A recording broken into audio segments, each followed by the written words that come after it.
Habari za wakati huu ndugu zangu. Leo nataka niwaambie jambo moja. Endapo unapita katika michakato yako ya kila siku, ukawa unasikia kila unapopita kuna mtu huwa anatumia maneno kama haya, huwa sisi tumezoea kufanya hivi, ni utamaduni wa hapa kwetu kufanya hivi, jambo hili na hili ni kweli kwa sababu fulani alisema, kama tunavyofahamu hivi na hivi na hivi. Wewe fahamu tu kwamba anayeongea hayo maneno huwa hatumii akili yake ya kawaida, anatumia akili ya kuazimu. Sasa kuna huyu dada mmoja ambaye nyumbani kwao walikuwa wamezoea wakipika samaki lazima wamkate kwanza nusu ndio wapike. Sasa siku moja dada ametoka kazini amechoka sana, akawa anajiuliza maswali, lakini mbona lazima nimkate nusu ile samaki nimpike? Akaona lakini labda huenda kuna ladha fulani inaongeza ukimkata nusu. Basi akaenda kumuuliza mama yake, mama, kwa nini huwa tukipika samaki tunamkata nusu?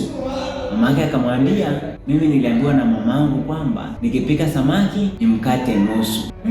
Yule dada hakuridhika na lile jibu, akabidi aende kwa bibi yake. Aenda kumuuliza bibi yake, eti bibi, mama aliniambia nikipika samaki lazima nimkate nusu, kwa nini tunamkata nusu? Kuna kitu inaongeza? Bibi yake akamwambia, mimi mwenyewe sijui, mwenyewe niliambiwa na mama yangu kwamba nikipika samaki nimkate nusu. Yule binti hakuridhika na haya majibu ambayo alipewa, akabidi aende tena kwa nyanya yake. Sasa maana yake mama yake bibi yake kaenda kamuuliza, eti bibi nyanya, kwa nini tukipika samaki lazima tumkate nusu? Nimeuliza mama ameshindwa kunijibu. Bibi nyanya yake akamwambia, mwaka 1951 nilikuwa na kiframpeni kidogo kwa ajili ya kukaanga samaki. Nilikusudi huyo samaki ainegwe na ile kiframpeni kidogo, ilinibidi nimkate nusu ili kusudi niweze kumkaanga aive vizuri. Ndugu yangu, kila kinachofanyika huwa kina sababu fulani, na namna ambavyo kinafanyika kuna sababu pia kinafanyika kwa namna hii. Lakini